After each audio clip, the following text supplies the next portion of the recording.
La présidence de l'UDPS Tshisekedi du vendredi 12 juillet 2024. La présidence de l'Union pour la démocratie et le progrès social, UDPS Tshisekedi en sigle, a tenu ce vendredi 12 juillet 2024 une réunion extraordinaire.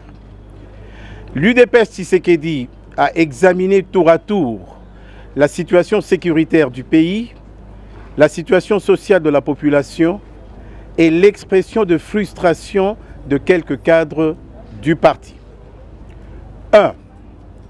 Concernant la situation sécuritaire du pays, l'UDPS Tshisekedi salue les efforts que ne cesse de fournir son Excellence, M. Félix-Antoine Tshisekedi Tshilombo, président de la République, chef de l'État, le gouvernement ainsi que l'ensemble des forces de défense et de sécurité de la République dans la protection du territoire national contre les velléités expansionnistes du Rwanda.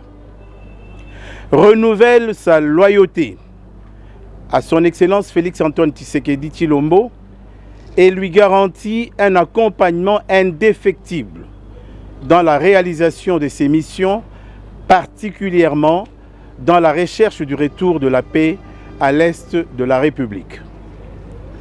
Encourage le gouvernement de la République à redoubler d'efforts pour mettre fin au phénomène Kuluna et toute autre forme de banditisme urbain dont est victime la population dans certaines contrées du pays. 2. Par rapport à la situation sociale de la population, l'exécutif national de l'UDPS Tshisekedi salue le discours-programme du gouvernement de la République et encourage Madame la Première ministre à en poursuivre l'exécution sans faille pour répondre rapidement aux attentes des citoyens congolais. Exhorte le gouvernement de la République à pérenniser les acquis du premier mandat du chef de l'État sur le plan social, notamment la gratuité de l'enseignement primaire et le PDL 145 territoires. Rassure le peuple congolais de demeurer à ses côtés pour encourager le gouvernement de la République à multiplier des efforts pour trouver rapidement des solutions à la situation sociale de la population. 3. Sur la situation du parti, l'UDPS Tshisekedi rappelle aux combattantes et combattants que lors des assises du parti tenues à Kisantu du 6 au 7 janvier 2023, plusieurs résolutions ont été prises, notamment la résolution numéro 02, UDPS, CDP, 2023 de la Convention démocratique du parti, conférant des attributions particulières au secrétaire général, définissant la stratégie électorale, la restructuration des organes de base du parti, ainsi que l'habilitation du secrétaire général à engager pleinement le parti. Rappelle également que lors de son congrès extraordinaire, tenu en date du 26 août 2023 en Scellé, 3 résolutions majeures ont été prises, dont la résolution 01 UDPS CON-extra 23 du 26 au août 2023 coulée dans le procès verbal du congrès extraordinaire de l'UDPS Tshisekedi portant reconduction de son Excellence Félix-Antoine Tshisekedi Tshilombo en qualité de président du parti et haute autorité morale de référence pour un nouveau mandat de 5 ans. Son investiture comme candidat du parti à l'élection présidentielle de décembre 2023 et la confirmation du pouvoir donné à l'honorable Augustin Kabuya Tshilombo, secrétaire général, avec pouvoir d'engager pleinement le parti pendant 5 ans. Note que la légitimité du pouvoir de l'honorable Augustin Kabuya Tshilombo, tel qu'issu de l'organe suprême du parti, le Congrès, ne peut aucunement être remise en question par quelques personnes frustrées pour des raisons purement personnelles. Renouvelle sa confiance à son Excellence Félix-Antoine Tshisekedi Tshilombo, président du parti, et à l'honorable Augustin Kabuya Tshilomba, secrétaire général. Encourage l'honorable Augustin Kabuya Tshilomba à poursuivre sans désemparer l'exécution des recommandations et résolutions de Kisantu dont les prémices ont conduit le parti à une large victoire lors des élections générales de 2023-2024. Prend acte du retrait de l'exécutif national du parti des membres ayant participé à une réunion irrégulièrement convoquée et tenue à un endroit non approprié en date du 11 juillet 2024 et invite le secrétaire général, Augustin Kabuya Tshilomba, à prendre urgemment les dispositions utiles pour suppléer à ces départs volontaires.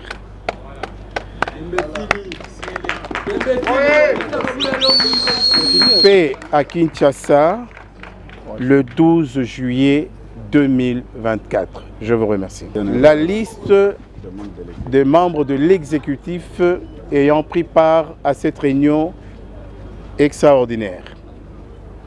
Il s'agit de 1. Augustin Kabuya Tshilomba, secrétaire général. 2. Jean Tezo Kiansi, secrétaire général adjoint. 3. Daniel Aselo Okito Wakoy, secrétaire général adjoint. 4. Godefroy Stanislas Chimanga, secrétaire général adjoint. 5. Gisèle Bonciem, secrétaire général adjoint.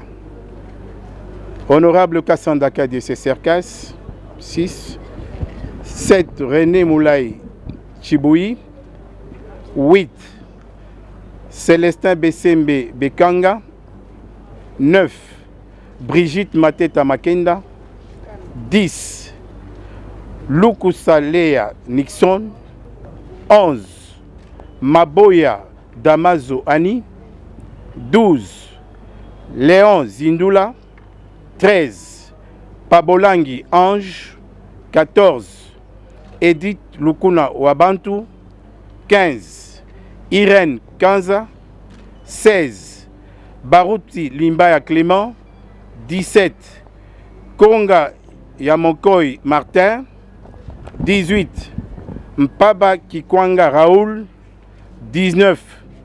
Petit Eben de Jean Robert. 20. Nzouzi Swadi Gabriel. 21. Yombo Pierre. 22. Micho Kitete Tshilomba. 23. Gaston Mutombo Lukanda. 24. Berthe Kennedy Isakong. 25. Joachim Mukwasa. 26. Daniel Moussangu. 27. Mondilou Marie-Josée. 28. Omenangandou Véronique. 29. Beya Mutuka Geneviève. 30. Divine Malumba Kapinga. 31. Banza Mundongo Grégoire. 32. Siala Nkula Médard. 33. Okitokoma Ongandumbi Victor. 34. Mondadi Joël. 35. 15 Stanislas. 36. Katalai Gabriel. Et 37. Théo Gombo. Ils ont répondu présents à la toute première réunion du Conseil des ministres provinciaux présidé par le professeur Jean-Jacques Purusi Sadiki, gouverneur du Sud Kivu. À ses côtés, le vice-gouverneur, maître Jean-Jacques Lacano. Ce premier Conseil des ministres était l'occasion de passer en revue les défis qui attendent de la nouvelle équipe qui se veut être une équipe qui apporte les changements pour le développement de la province du Sud Kivu. Dans son discours d'orientation, le professeur Jean-Jacques Purusi Sadiki, gouverneur du Sud Kivu, a demandé aux membres du gouvernement de lutter contre toute forme d'antivaleurs, notamment la corruption, le détournement des deniers publics et bien d'autres. Et pour cela, des directives claires ont été données afin de doter à la province du Sud Kivu les moyens de sa politique en termes de mobilisation des recettes pour son développement. Il a insisté sur la cohésion, la solidarité et la loyauté. Son Excellence, Monsieur le gouverneur de province, a d'abord rappelé sa vision, celle de faire du Sud Kivu une province émergente, stable, sécurisée et prospère. Pour ce faire, il a appelé le membre du gouvernement à un travail assidu à travers la culture de la planification et leur a donné des orientations pour lutter contre l'évasion fiscale. Son Excellence, Monsieur le gouverneur de province, a rappelé ses priorités pour le reste de son mandat, notamment la sécurité et le développement de la province. Il a appelé les membres du Conseil à se rallier à cette vision et travailler en conséquence. Et le ministre devra être beaucoup plus sur terrain pour s'imprégner du vécu quotidien de la population.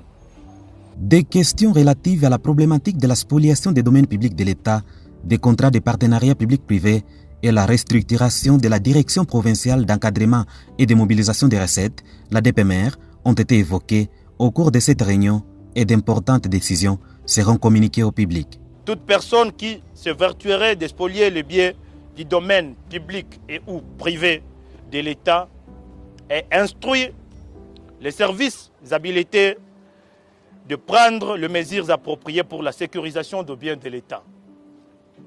Des solutions idoines ont été prises pour le cas de l'Institut d'Ibanda, du bassin du collège pour les personnes qui ont été déguerpies des forces, du marché de Kadoutou, du site de la CAT, sur les deux résidences du maire de la ville de Bukavu et du bourgmestre de la commune du Banda et sur la prison centrale de Bukavu.